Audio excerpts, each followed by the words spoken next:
In this video, we'll talk about riding a cyclocross bike or gravel bike on mountain bike trails. We'll discuss why you'd want to do it, what the benefits are, and then I'll give you some tips. Now, why would you ride a cross or gravel bike on mountain bike trails? Well, why would you run 26.2 miles when you could drive a car? Well, there's a challenge, and there's also some benefits to it. Whether you race cross or not, riding a cross or gravel bike on mountain bike trails can really improve your handling skills. One of the main benefits is helping you in your cornering skills. You have to learn how to adjust your lean angles depending on the riding surface.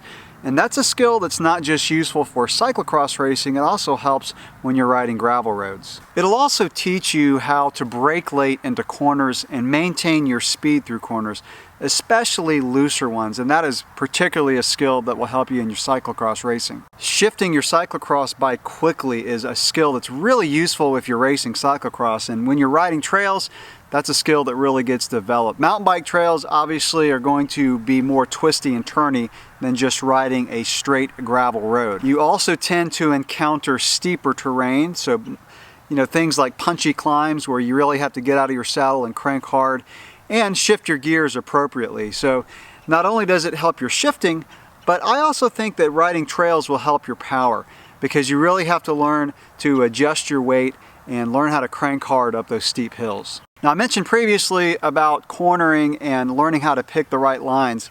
Sometimes you have to go over roots and rocks, and learning how to bunny hop or J-hop your cross bike is a very useful skill, and it's one that I've used in cyclocross racing, especially the smaller type barriers where you really have to pick your bike up over those kind of barriers. So those are the things that you're really forced to do on a mountain bike trail because inevitably you're going to encounter obstacles like roots and rocks that you have to pick your bike up. There are roots and rocks that you can plow right into on a mountain bike and not even think about it.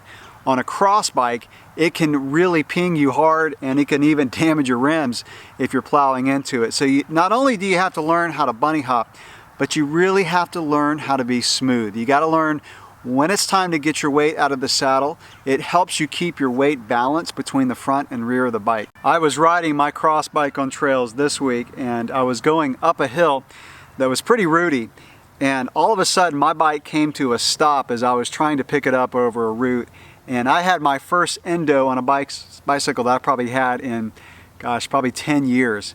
And I think what happened was either a stick got caught in my spokes right as I was trying to get my front tire over the root, or the back tire hit a root and pushed the front tire down into the root I was trying to get over.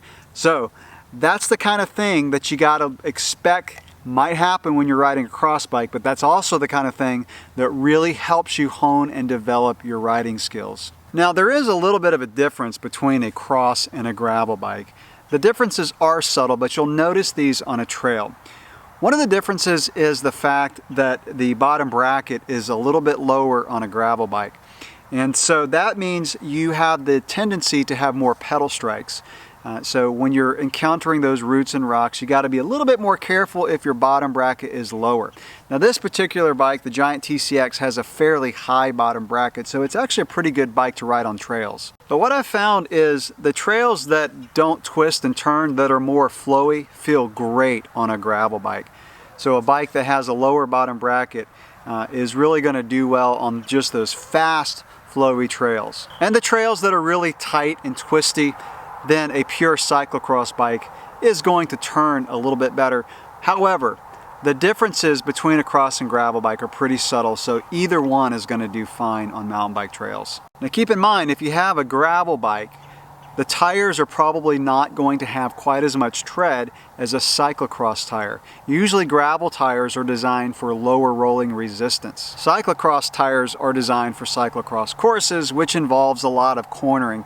So they're going to have a little bit more tread, higher knobs, and those kind of tires actually do a little bit better on mountain bike trails. Now, speaking of tires, let's talk about tire pressure, because I generally will run about 3 to 5 psi higher in my gravel or cross tires if I'm on the trail, and that's because of the roots and the rocks. You really don't want to get a pinch flat, or if you're running tubeless, you don't want to damage your rim by banging hard into a rock. So again, probably start with about 5 psi higher than you would normally run if you're riding a cyclocross course or riding gravel roads. Now let's talk about hand position when you're riding a cross bike on trails, typically I stay on the hoods of the bicycle.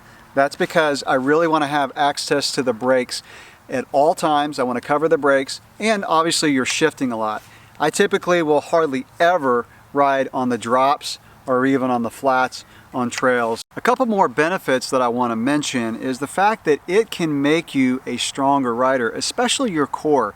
So what I've noticed is when I'm riding a cross bike on mountain bike trails, just because the terrain is harsher, I can feel it in my back. I can feel my core working, my arms get more tired.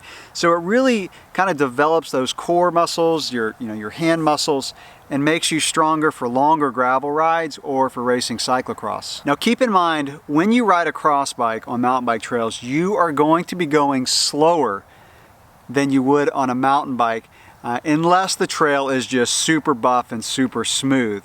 But if it's anything worthy of a mountain bike trail, your speeds are going to be slower.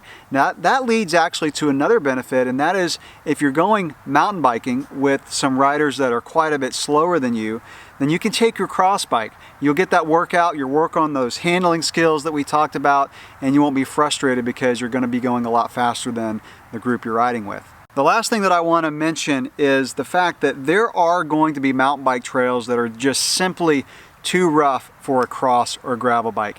If the trail is really steep and rocky and rooty, then it's probably going to be a little bit too dangerous because you're going to risk either damaging your bike or worse, endoing into a rock. I also want to mention that even though you can ride a cross bike on mountain bike trails, a cross bike will never fully take the place of a mountain bike. There really is not one bike that can do it all. You're going to make compromises. So don't expect to go out and pick up a cross bike and use it in place of a mountain bike. So that'll wrap up this video. How about you? Do you ride your cross or gravel bike on mountain bike trails? Any tips or tricks you want to leave for the viewers? Go ahead and drop them below, and any questions or comments you have, leave those as well. Thanks for watching.